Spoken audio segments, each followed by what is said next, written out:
All right, guys, welcome back to the channel. It's Maddie here, and welcome back to Meta Monday, the weekly series where we analyze the Pokemon Pocket metagame and keep you guys up to date on everything going on in the competitive world of Pokemon Pocket. PMPT number 15 was this past weekend, over 750 players.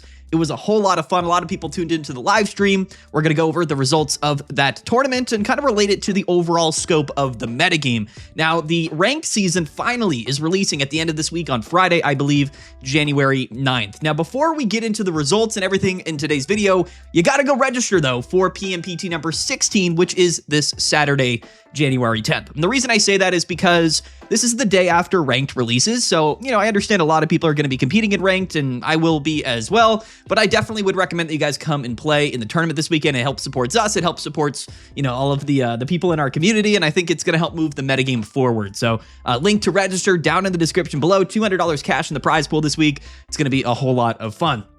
All right, so if we get into it here, the reality of these videos is that we're going to go ahead, showcase the final standings, and then what we're going to do is go through all of the deck lists, and then at the end of the video, what we do is we go through the metagame data, and we talk about the win rates and the conversion rates and all of this different stuff, all of the data. So if you want to stick around till the end, I would definitely appreciate it because that's where a lot of the good context comes in. I actually don't even have this pulled up, so we got to go ahead and do this. If we go to, here it is, PMPT number 15, Crimson Collision, 773 players. Here are the final standings. I got a haircut, by the way. I get my haircut like once every 4 months, so I know some people are going to comment about it. I got a haircut.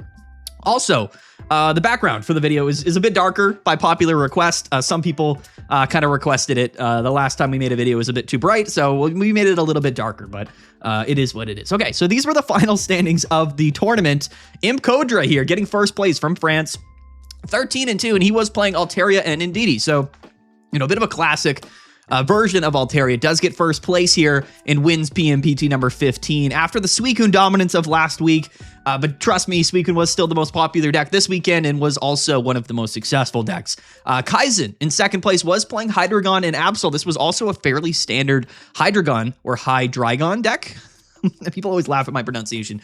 Got second place. That was kind of the one of the only Hydreigon decks, that high up in the standings. Yourbomb.com did get fifth place with Hydreigon, so shout out to him. Third place, PP Toppin from Spain, 11-3. He was playing Suicune Greninja, so we did have a Suicune Greninja make it into top 4, but we did not have a Suicune Greninja in finals for the first time in quite some time, I believe. Suicune, of course, was all over the standings, was the most popular deck of the tournament, the most represented deck in day 2.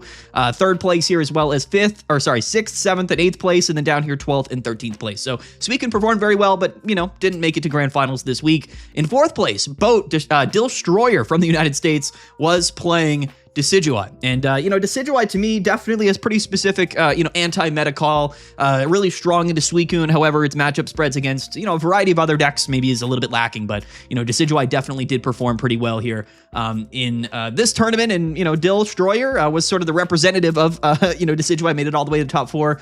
Unfortunately, I believe lost to Hydreigon in top 4, which is a little bit unfortunate, but definitely cool, so shout out to him.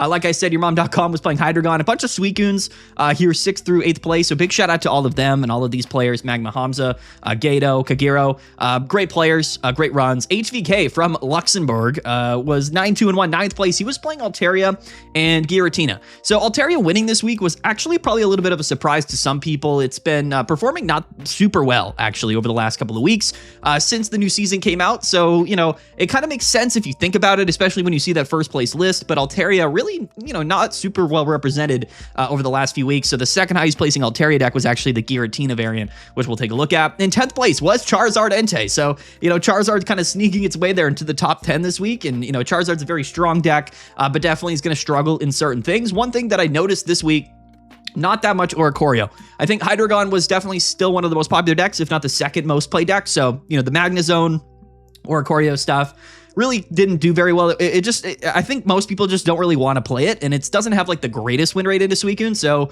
I think, for now, we're probably going to see Magnezone or Oricorio, maybe not see that much play. However, traditionally, it does very well into Altaria, better than it does into Suicune. So that's something to keep your eye on, the progression of Oricorio Magnezone going into this third week, if Altaria does in fact see more play, which I assume it will based off of this first place performance. LBJ fan 23, shout out to LeBron James, I guess, was playing Greninja Greninja and Mega Absol. So this is like a Dark Greninja deck right here in 11th place. Couple more Suicunes here. 15th place, we actually had a Suicune Gyarados deck. So we'll take a look at that in a little bit. So shout out to Emilaz? I don't know how to say the name. From Turkey. So pretty cool. Definitely a cool representation. Amanza from Puerto Rico, another Decidueye here in 16th place. And then if we go down to top 32, a lot more variety, realistically. We actually had a decent amount of variety of decks in day 2. Numatanale was playing Lopunny Greninja. We had, Magnezone Oricorio. We had Jolteon up here. We had a Blaziken here in 23rd place, Mono Outlaw. Even a Tapu Koko Zero Aura deck, another specific anti-meta call for Suicune. Venusaur here in 34th place. Some other varieties of decks. So most people typically just take a look at what's at the top of the standings, but once we get in towards the end of the video, we break down more of the data, you're going to actually see which decks performed well from like an average win rate perspective, and that's always very valuable information, I would say, personally. So we'll get to that at the end of the video, but now let's dive into the deck lists, and I'll give my opinions about them, because I know most people are interested in the deck lists, quite frankly. If you're watching this video, don't forget to like and subscribe. We're on the road to 50,000 subscribers. We're almost there. So let's take a look at the number 1 placing deck of the tournament, Imkodra. This was Altaria and Indeedee. This is a very, very, very sound deck list. And in fact, if I'm going to play Altaria, or I guess I should say most people playing Altaria right now are kind of playing it with Greninja. It's more of a high roll, high-end type deck list. It's not the most consistent deck in the world when you're playing it with Greninja, but its potential is very, very high. A lot of people have been asking me, is the new promo Swablu better than the old one with Sing? I don't believe so. I think the Sing attack from Swablu is absolutely broken, one of the most toxic cards in the entire game. There's really no reason why Mega Altaria should have access to a previous evolution that can just sort of 50-50 chance to stall your opponent for a turn. The sleep effect in Pokemon Pocket is extraordinarily strong. So the Sing Swablu, very, very good. And it's definitely, I think, the better option still. So 2 Swablu, 2 Mega Altaria, 1 Do the Wave Altaria, which is a bit more common now, I would say. Most people just play Do the Wave Altaria along with 1 Sabrina, even though in most matchups you're never really going to use that Altaria. It is theoretically good enough to KO Oricorio, and that's sort of the main whole reason here. Theoretically, and not always, but theoretically speaking, 1 Do the Wave Altaria and 1 Sabrina does give you the ability to beat Oricorio Magnezone. It's just not a very consistent matchup, even with those 2 cards included. I talked about it a bit last season. It might not even be worth to play those cards, especially maybe this week because Oricorio didn't see that much play. But once more Magnezone or Oricorio maybe picks up and play, you're going to see that even with Sabrina and the non-EX Altaria, this win rate or the win rate for Mega Altaria in that matchup is really bad. But the significant factors here: 1 Jirachi, 1 Indeedee, of course, typically seen in like the standard Altaria deck. But I think the core of the deck that's the most significant here is double Chingling and double Hand Disruption. These are very valuable cards when you play Suicune, and as well as Hydro Gun. We saw that in the grand finals. This is a very consistent deck, but a very control type deck, right? Double item lock Chinglings here, 1 red card and 1 Mars, right? So double Hand Disruption cards, double Chingling item locks. This is a deck that loves to lead Chingling and slow the game down and basically force you to not be able to play your Pokeballs, not be able to play your rare candies. Chingling is still the top dog right now in the entire metagame. I think that Chingling in a lot of ways has kind of replaced Oricorio as that like default control type card, and it's a bit more flexible, of course, because it's a baby Pokemon. I think Chingling is the best card in the game, and I really think that more people should be playing Chingling. The decks that don't play Chingling get affected pretty heavily by Chingling. Things like Hydreigon, which does sometimes play Chingling. Blaziken is an example of that, which some Blaziken decks do play Chingling as well now. But Suicune Greninja is the big one, right? So we can item block, stop them from playing their Greninjas, and then if they KO a Chingling or 2, we can Mars them to 1 or 2 cards, and then from there, kind of sweep through them with Mega Altaria. That is the whole concept here. Keep in mind, Altaria only hits for 130 damage at the maximum, which is a kind of an awkward number. So Altaria definitely relies on extra damage modification. That 10 damage that you're chipping down with Chingling is actually pretty relevant on top of 1 copy of Rocky Helmet to deal, at the very most or least 20 extra damage. It is sort of probably the default or de facto, damage modification card in the metagame right now. And I think that a Chingling with Rocky Helmet is very annoying because you're going to take 30 damage and the item block stays on your turn following. So it's very good. Chingling is very good at just sort of getting in there, attacking, setting the item block, and then getting KO'd. And, it's sort of the concept that we kind of knew baby Pokemon would be like when they came out, which is that, they're only worth 1 prize card, right? So, really, if you KO baby Pokemon, it's almost, even though you're taking prizes, or taking points, it almost works against you, right? Because if you KO a couple baby Pokemon, they can Mars you to 1, and then it's like, well, all right, you know, especially when they revenge KO you with Mega Altaria. So that's what the core of this deck's really all about. A couple consistency cards in here, right? One Lycia, double Research, double Pokeball. I think Lycia is still a great card. You can search all of our basics here except for Indeedee, but we do play double Pokeball anyway. Copycat's just a broken card, especially in this weekend, so play Copycat. One Sabrina, one Cyrus. And I do think one Sabrina, one Cyrus is still the best option. We actually saw that Sabrina win Imkodra a couple of games late in the tournament on the live stream. So Sabrina is a really, really, really good card. It's an absolutely phenomenal card.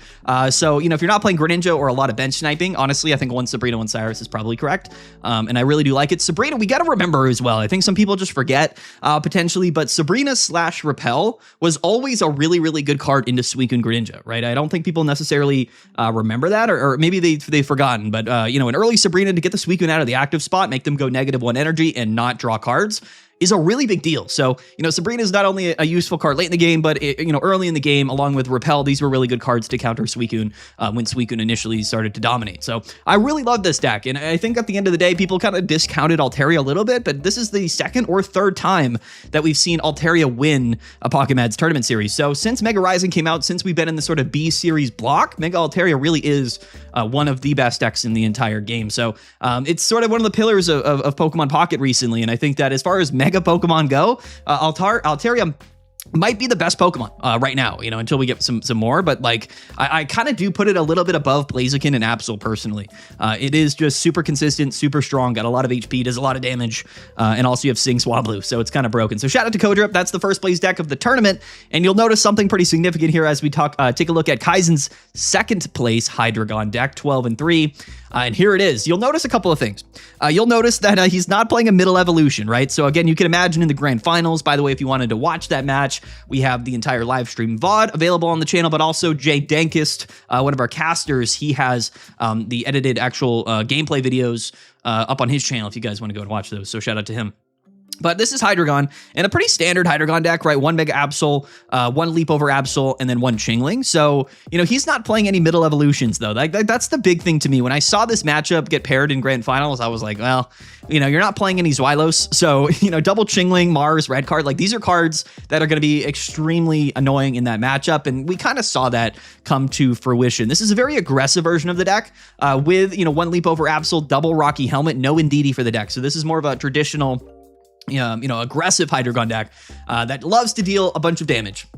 That's what this is about, right? Hydreigon here does 130, but it takes damage when it attacks. So what we've seen in the past over the last couple of weeks was like Giant Tape and Indeedee to kind of keep Hydreigon alive. It does have 150 HP, so if you can heal it, give it extra HP, it's kind of annoying to KO, especially into certain matchups. But honestly, I think that the damage is probably a little bit more important, at least in the game right now. You'd rather always KO that Suicune or, you know, put pressure on your opponent's Mega Pokemon. So, you know, double Rocky Helmet, no Indeedee for the deck list. And the thing is, when you're not playing Indeedee, you're a lot less susceptible to like Greninja Cyrus win conditions, right? Because Indeedee only has 130 HP, and it's also a 2-prize Pokemon, right? So even though it's very strong and it sits on your bench, as we know in the metagame right now, bench-sitting Pokemon are not safe at all, right? So in Indeedee, right now, at least in Hydreigon, is as much of a liability as anything. You never really want to lead with Indeedee as well, so that's the other thing to keep in mind. I like this deck. It's very sort of bare bones. It's very like narrowed down, and it's just a good card, right? And we do play some healing with Pokemon Center Lady, one Cyrus, one X Speed in case we do lead Mega Absol or whatever. So I think that this is a really strong build here. But again, you know, in the face of Chingling, you're going to want that middle evolution. That's something that we were missing here. So again, you know, maybe people are going to play this deck but want to cut one card from the deck for the middle evolution. And, you know, if you cut like the Leap Over Absol or the Chingling, then your lead-off options become a little bit less consistent, which is a big factor for this deck. So not that much space.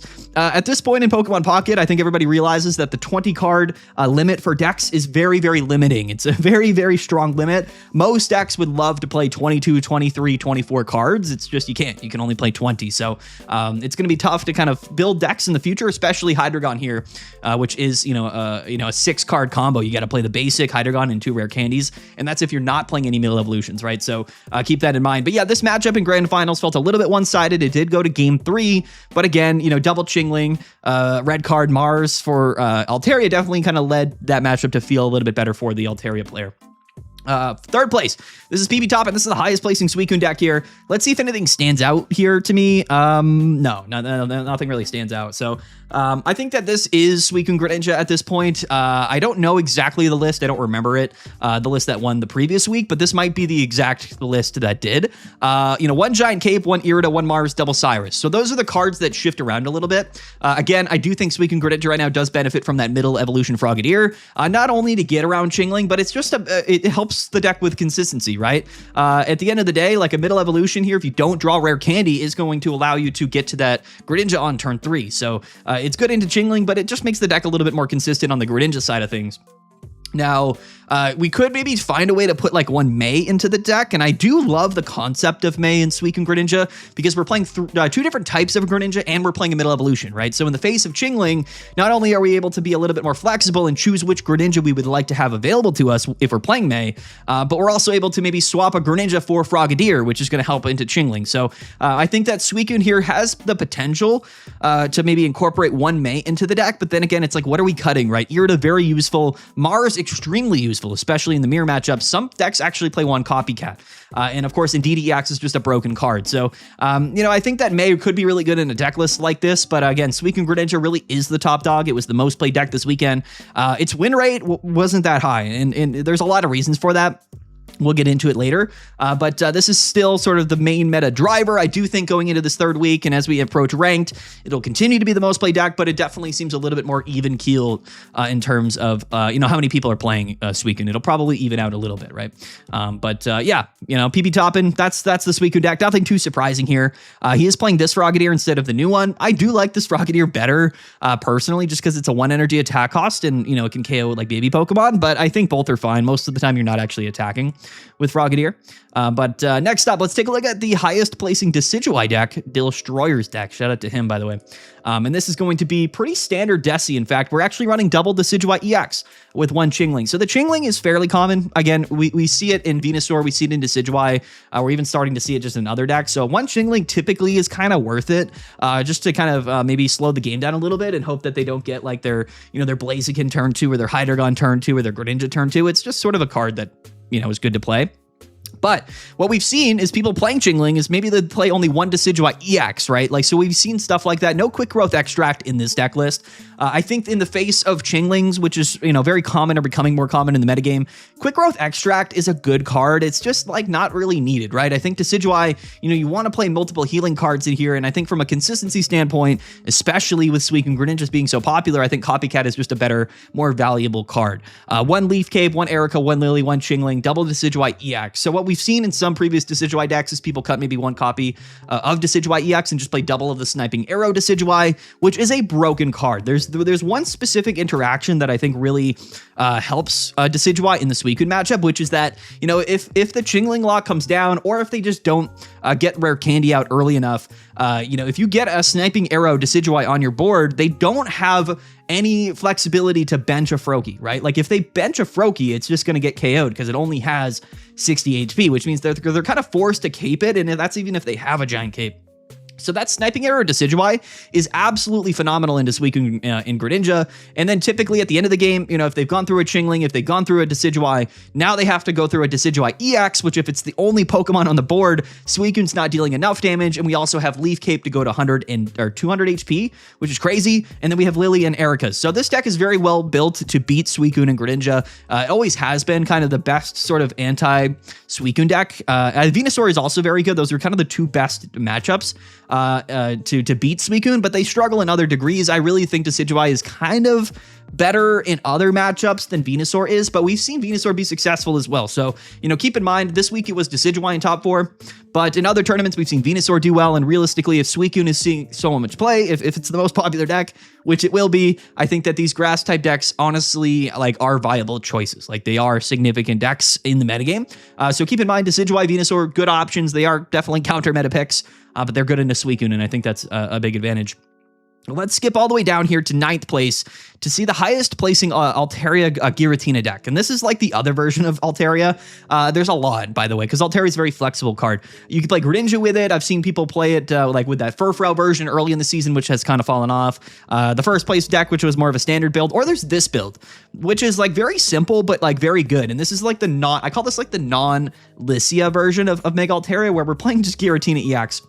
Really the only deck, I think, currently in the metagame that utilizes Giratina EX, which is not a bad card. Also, double Indeedee is kind of crazy. Like, healing for 40 damage every turn, like, is very, very relevant. This is a deck that does not play Chingling, but also isn't affected by Chingling. Double Rocky Helmet. If we lead Giratina, we can just double up on it because we're playing Psychic Energies. Indeedees can keep Giratina at high HP. And Rocky Helmet plus Giratina is 150 damage. That's going to be useful in a variety of matchups, specifically things like Suicune. So, you know, at the end of the day, we're playing Mega Altaria, so we can go turn 2, 130. It's a strong deck. This is a strong deck list. Never really gained the amount of popularity as some other decks, but we are playing one Giovanni as well. Just really all about doing damage. Like, Giratina here is sort of poised to just take a KO, and then we finish the game with Mega Altaria with Indeedees on the back line. Like, that's the core of the deck list. We kind of want to lead Giratina in most scenarios, which is pretty cool. One Copycat, one Cyrus, one Mars, one Sabrina. I like this deck. I really do. You know, it's kind of a simple version of the deck, but it's straightforward and it's consistent, and I actually really do like that. So, you know, shout out to Giratina because this is really the only deck that's playing it. Jose 1004 from Peru, 10th place. This is the highest placing Charizard deck. Shout out to Charizard, by the way. You know, 775 players, and the 10th placing deck was Charizard. So this is a really interesting deck. What we see here is only one Mega Charizard, only one Charizard non-EX. So like the new Inferno Onrush one. And then one Indeedee EX, which is kind of cool, right? With Giant Cape, and then 2 copies of May. So, you know, what I like about this deck specifically, you know, is the fact that we're not playing that many Mega Charizard Ys. The difficulty with this deck is that it kind of operates mostly as an Entei deck. Like, I kind of compare this to like Suicune and Greninja EX. It's just that it's maybe less flexible, but does a lot of damage, right? And I think in most scenarios, you'd rather have the flexibility than just the raw output of damage. Charizard Y is going to take KOs. That's what it does, right? So if you can get ahead of the curve and this Entei can kind of start attacking pretty early, it can kind of maybe take a KO or two. And then all of a sudden you have to deal with a Mega Charizard Y. Like, this is not a bad deck. It's really not a bad deck, but it's like, you know, you don't really want to lead Charmander. And if you do, like, there's really no way to generate a bunch of energies to it.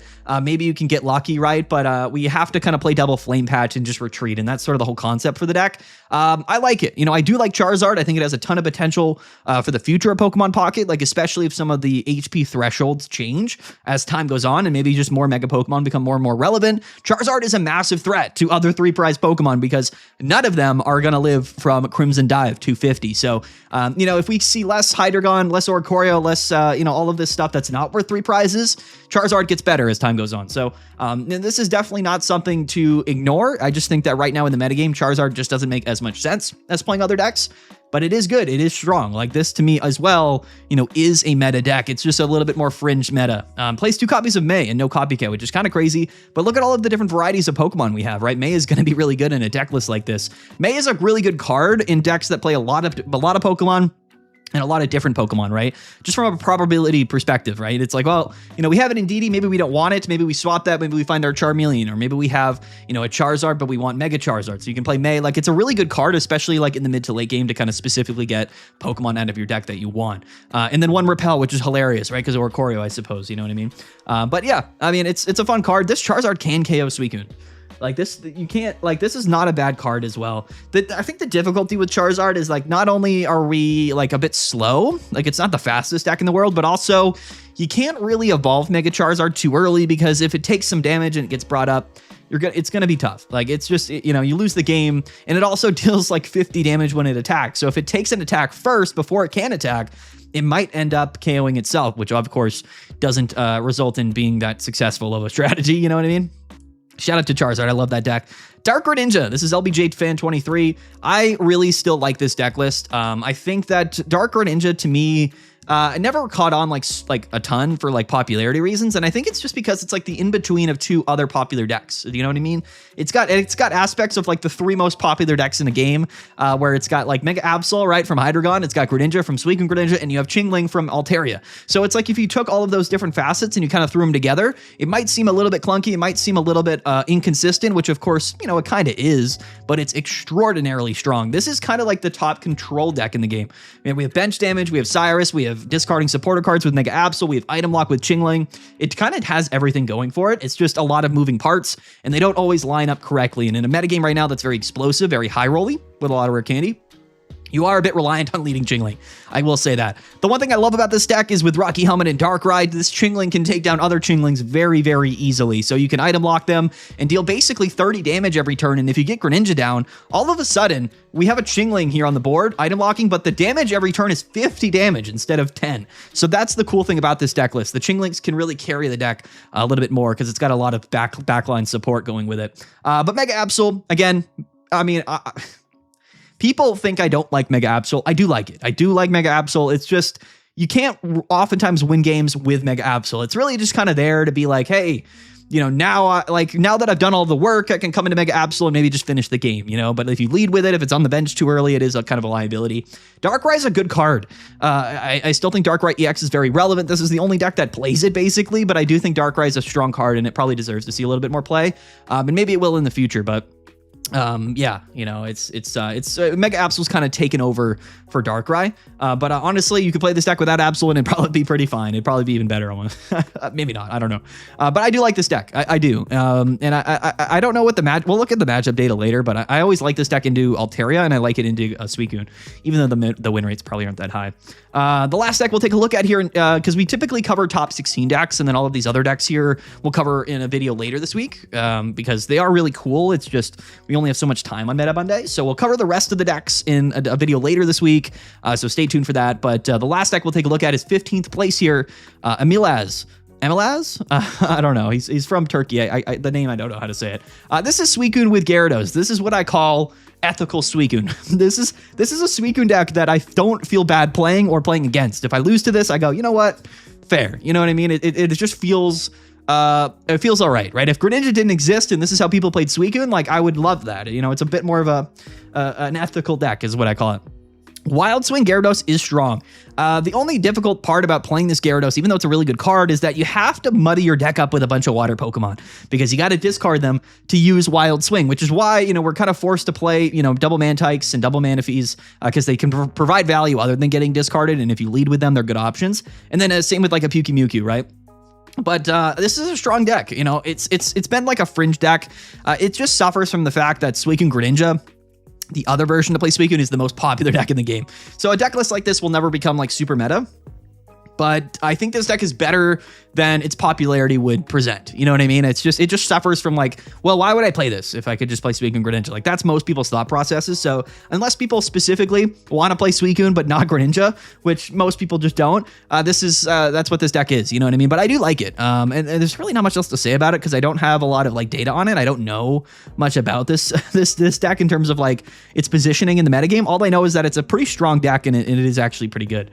But you can also play Lissia with it, which is cool. And I think Lissia is a broken card. For decks that utilize Lissia, Lissia is incredible. It's effectively a second research in your deck, which is really, really good. Like, being able to just draw 2 cards is broken, and it just thins out your deck, especially when those are 2 cards that you want to play anyway on the same turn. Lissia is a broken card. So I think 50 HP basic decks have just a massive advantage being able to utilize Lissia. I think it was a really smart card, actually, to put into the game. But that's the deck lists, all in top 16. Those are the top decks right now that placed this week, this weekend. So the end of this video is going to be our metagame data analysis. So stick around if you made it this far in the video. I appreciate you guys. Don't forget to like and subscribe, but also this is where a lot of the information kind of comes from. So, you know, try your best to float along here, and you know, I don't know, try to comprehend what we're talking about. There's gonna be a lot of numbers, but it's all good. Here we go, the metagame tab. So this is for the overall tournament here. The most played deck was Suicune Greninja, and that's a 20% meta share, guys. You know, this is, you know, 20% is a lot. For those maybe that don't understand the context, like, if you look back in the history of Pokemon Pocket, like, very few times do decks approach over 20%. 20% or higher means that a deck really is like the default deck in the game. But Hydreigon here, 16% meta share is very impressive. Like, especially considering Hydreigon hasn't really done much at all, like so far this season. Did it win the first weekend? I don't remember. What won the first weekend? Was it Hydreigon? I can't remember. Why can't I remember that? Either way, Hydreigon here, you know, hasn't done much recently, but it is still very popular, so it's kind of like the other defaulto deck. And then everything else was very, very low from a meta share perspective, and that's because other archetypes are kind of split. Like Altaria split up against a bunch of different versions of it. You know, Magnezone kind of as well, right? Same with the fire decks, they're split. So Magnezone Oricorio was actually the third most played deck, but only 5% meta share, and it didn't do very well, only 44% win rate.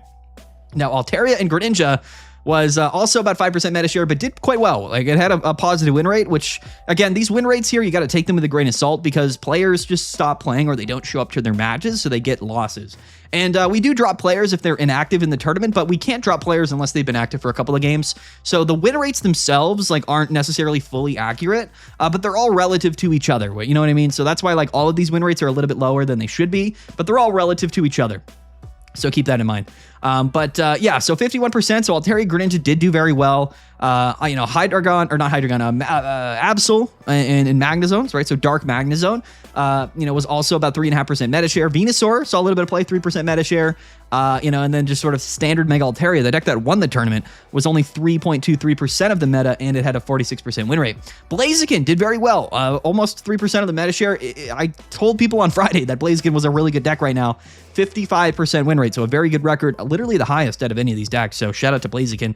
And then Charizard, which again, you know, it struggled. Like, this is not a deck well positioned for the metagame, but it is strong, it can win.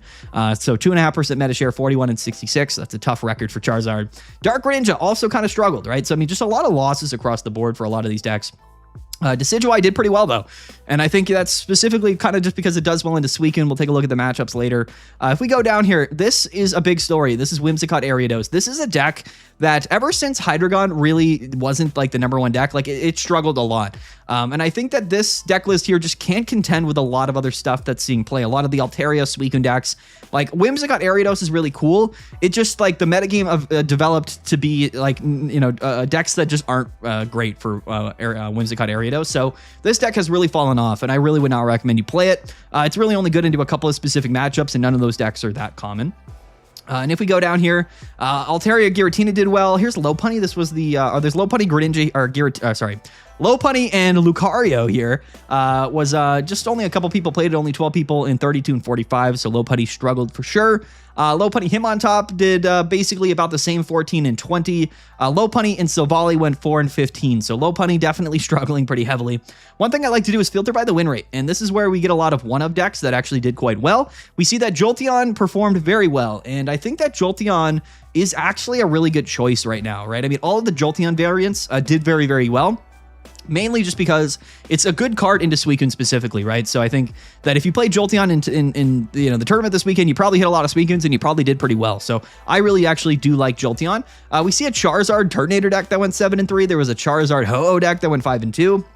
Lopunny Greninja, this is a really fun deck from Nuit Tanale here. He went 8 and 3, made day 2. He got 25th place. We'll cover that deck in a later video. But really, really fun deck list here. Some Magnezone decks also did pretty well, like Steelix and Pichu and Oricorio did fairly well. There's like a Chingling Magnezone deck. So it's fun to take a look at these records because, you know, these are only just like one-of decks, but these players actually performed pretty well in the tournament, which is pretty cool. But if we go down like to these numbers where a lot of people played the decks, we see that like anti-Suicune decks did well, right? So Blaziken, 22. Well, I guess Blaziken's not really, is it? I don't know. Well, let's take a look here, actually. This is a good question. What was this matchup into Suicune? 50-50 into Suicune, but very good into Hydreigon. Very good into Hydreigon, and actually good into Venusaur and Decidueye and stuff, right? Yeah, so like the only deck that Blaziken doesn't love is like Oricorio Magnezone, which is pretty typical. The fire decks don't love the lightning Oricorio decks, but very good. I mean, very, very respectable matchups into most decks right now that are seeing play. So that's why I recommended Blaziken on Friday. People doubted me. People laughed at it. Blaziken's a great choice, and it was the highest win rate out of any of the more popular decks this weekend. Altaria Greninja, even though it wasn't super high in the standings, though, like did do well and had a really good win rate. So shout out to him. It's matchups into Suicune about 50-50. Most decks have about a 50-50 matchup into Suicune. It's hard to have a great matchup into it. Good in Hydreigon, good into Dark Magnezone, 50-50 into a couple other things, other Altaria decks, yeah. Good into Decidueye. So, I mean, this is just a very good deck. It does struggle again still into Oricorio Magnezone, which again, probably deserves to see more play, but like Venusaur and all this stuff. So, you know, this is also just a good deck list. And I think that it's probably also something that still should be considered like a top tier deck. Even though like the other Altaria deck struggled from an average win rate, it did win the tournament. So, you know, keep that in mind. But yeah, and then Decidueye, right? So like if we take a look at Decidueye's matchups, we see that, look at this, 62.5% into Suicune and 70% into Hydreigon. So a very specific anti-meta deck. And this is why Decidueye should be considered a real meta strategy. You beat Suicunes, you beat Hydreigons. Like everything else in here is probably a little bit sketchy, right? There's probably a lot of other stuff that maybe you don't want to play, specifically like Altaria. Also Venusaur, like we don't love the Venusaur matchup, I guess. Yeah, into Hydreigon, into Suicune, Decidueye is very good. So it should be taken seriously, not maybe as a meta driving deck, but as a counter meta deck. I think it's very, very good. Kind of the top deck, actually. So things like Decidueye, things like Decidueye, things like Oricorio Magneton, things like Blaziken all probably are like significant factors, you know, in the metagame. Let's take a look at conversion rates because, I mean, you know, some people definitely care about them, right? Suicune goes from 20% meta share to 31% or 32%. And it actually did pretty well in day 2, 55%. Hydreigon performed very well in day 2, 23 and 14. That's a 62% win rate. But the thing about Hydreigon here is that it actually went down. So its time in Swiss actually struggled. There's just seemingly a lot of non-popular decks that actually do very well into Hydreigon. It did really well in day 2, which is interesting. But yeah, Suicune's going to be the only deck really that has like a really prominent, day 2, high conversion rate, other than Blaziken. Actually, Blaziken jumped from, what is it, 2 to almost 3%, and it jumped up to 10%. So Blaziken did very well in day 1, but struggled in day 2. So, you know, basically that means that like Blaziken's a very strong deck, but specifically into other the more popular decks, it's maybe not that good. It's kind of like a pub stomper deck. Which kind of makes sense, but I do like Blaziken, and again, it's a very significant deck in the meta. Altaria, you know, actually did really well in day 2, but was fairly well represented. We had a lot of variety in day 2, like a lot of 1 of and 2 of decks that made it. Decidueye went 10 and 3, by the way, in day 2, probably because it hit mostly Suicune.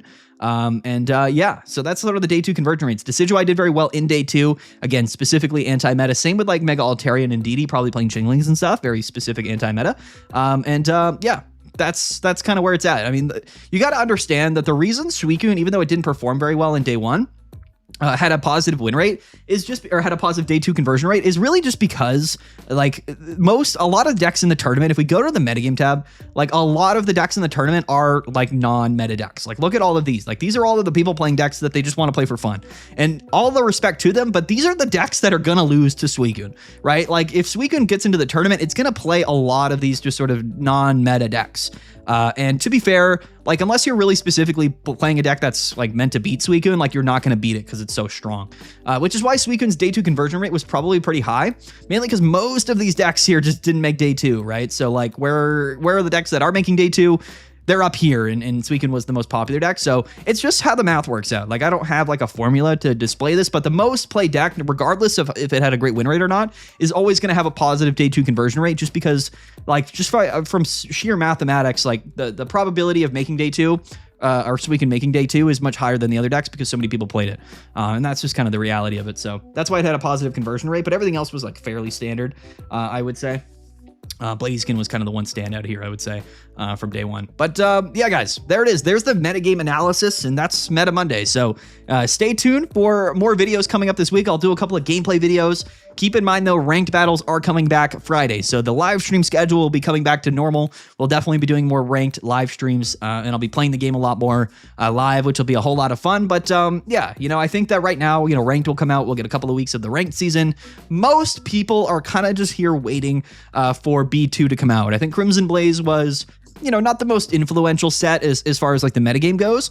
So I think that we're going to see a massive shift in the meta when B2 comes out, which is the next set, which comes out January 29th. So at the end of the month, we're kind of just waiting till then. So at the end of the week, we get ranked battles, and the ranked will carry us through to, you know, towards the end of the month. And then that's where a lot of stuff's going to happen. But I really appreciate the support on the channel and the support on the tournament series. Again, guys, go and register for PMPT number 16. If we scroll down here, it's going to be somewhere down here. Where is it? Can we find it? Right here. PMPT number 16, Crimson Cascade is what it's called. Link to register down in the description below. Definitely go and register. Don't forget to like and subscribe, and we'll see you guys tomorrow. We'll see you guys tomorrow. We upload every Monday through Friday. So, all right, guys, peace out. Have a good one. We'll see you guys later. Bye.